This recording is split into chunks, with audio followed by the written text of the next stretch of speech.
Di gyud ay makita sa gawas kay naay nagapanami na may estudyante pag mulabay. Naulaw ko ako ang nag-adjust. Anyways, padayon ko sa 5 rows ha, kay wala pa gyud ako ang banana. And ang pinaka-last ani is kanang ang role ninyo kay lover mo. Unsa pa ng lover? Uy, syempre kabalo na gyud mo ana no from the word love. Pero nako ipang share sa inyo ha nga mga ano man ni dugang kay balo ninyo how to show to your wife that you really love her. 5 ways ni siya. Before ana, naay giingon diri sa Ephesians 5:25, husbands, love your wives just as Christ also loved the church and gave himself for her. So wala man nalingid sa ating kaalaman no nga si Jesus iyang give up iyang life, iyang lay down iyang life for all of us. So he died on the cross 2,000 years ago because of his love. Inana niya ka-love ang church. Kaya sa mga church, kita, the temple of the Holy Spirit. Not just the building, but kita, we are the church. So, gilove niya ang church. He gave himself for the church para sa ato, para sa ako. I'm so blessed. Kay love kay ko sa Ginoo, ikaw pod love kay ka sa Ginoo. So mao po na siya ang iyang sugo sa mga bana. Paminaw jud mo mga bana. You have to love your wife. Bisan pag sabaan na siya, maldita na siya, ingon ani na siya. Pero kung utrohon bitaw ninyo inyong pagtrato sa iya ha, ay matingala ka, ma-amaze ka na lang na, uy, buutan man din akong asawa.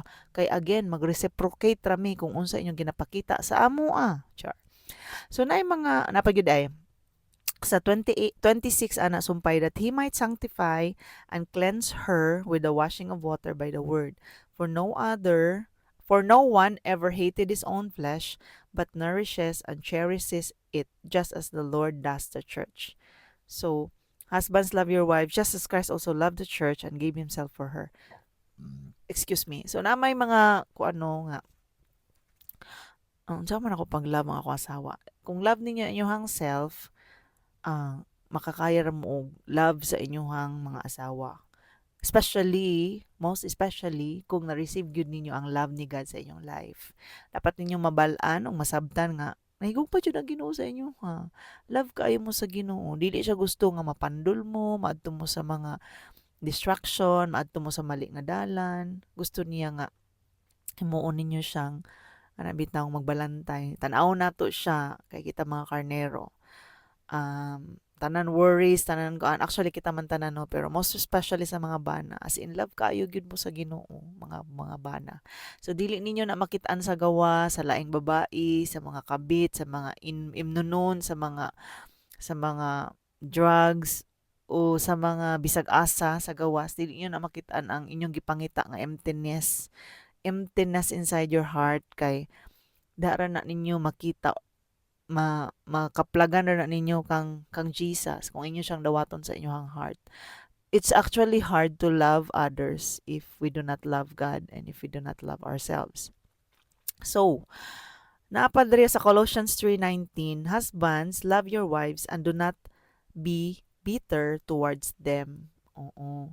Kay mungkin na i-learn nato sila, loyal ta sa ila. Kung ato to i-follow ang katong upat ka roles ka ako na mention, unya mo provide ka, mag-lead ka sa ila. Actually, nindot ang dagan sa pamuyo. Dili ninyo ma-hate ang asawa kay dili man mautro ang iyang pamatasan ana. Kay ang babae nga well provided, well taken care of, grabe mo soft gyud na siya kanang murag lambing kaayo, loving kaayo, sweet kaayo. As i-try go na ninyo nga ninyo jung ihatag ba kani na diri no how to kani yung pinaka kuan na aside sa mag-leader mo. Actually kaning 5 ka roles importante ni siya tanan.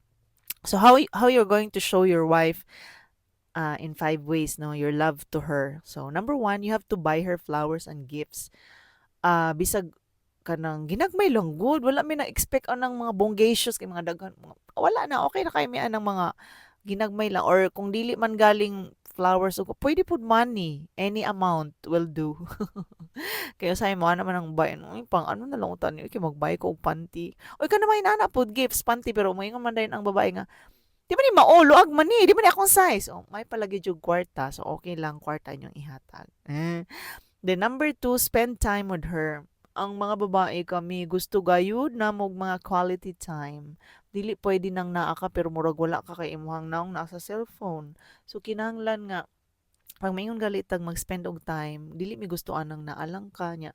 Wala ka naminaw magistorya o gamay ra kay tubag kay wa man naminaw. Ang naong naarman sa lahi. Dili na siya pwede kung mo yung spend spend gyud ka lang as in naminaw ka sa iyaha naglanggat jud imong mata sa iyaha nya mutubag ka gaom sa iyang giingon unsa pa man unya na unsa man kay gusto mi ka na bitang murag kung sa lecture pa sa amo pang DLL sa amo pang lesson plan gi-unpack gyud og maayo ang ato ang mga pag-inistoryahanay like for example may gikapoy ko karong adlaw ngano man unsa may nakakapoy unsay nahitabo kuan manggudi ngun ani manggudi ko unya tapos unya wala pa dito ana ba ana murag imo pa hangtod nga ma-release na mo ang mga feelings dayon do house chores mutabang pud mo sa mga trabahoon in that way ma-feel man lang namo nga I love jud kay ko ani akong bana kay naman siya.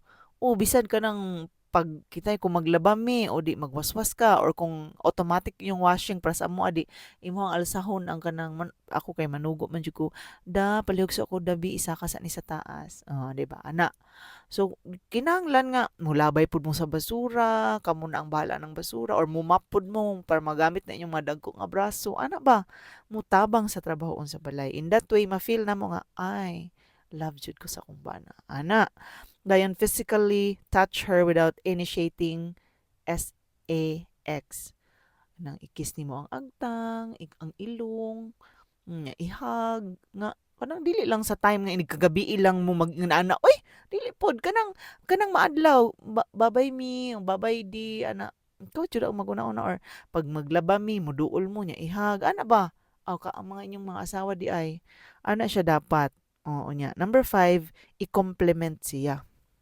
okay na may mga babae nga kanang kinahanglan jud makadungog nga ingnon na gwapa lagi ka, gwapa kay kami ay kay mo moingon sa uban nga pagkagwapa jud mag-comment din mo dito sig heart kay para mapansin jud nga nagpasabot jud mo nga gigwapahan mo giganahan mo ato nya inyong mga asawa di mo kabalo mag-appreciate na unsa naman ang taon mo di na gid mo na formal i-compliment siya bagay sa imong suot ay ganahan kay ko sa imong hair uy gwapa jud kay kag makeup karon bagay sa imong lipstick ay kana imong kilay nice ana ba dili gyud mo formal mao na siya mao na pangutan-a din inyong kaugalingon kung nahimo ba mong lover sa inyong mga asawa or girls comment mo itag na inyong mga bana nga dili pa lover may lang sa sugod manguyab magdadalag bulak makigistorya manguyab didto sa balay sana mamisita niya dugay kay mong uli kay mag-spend jud og time pero katong naminyo na pastilan po ninyo oy manay laay para to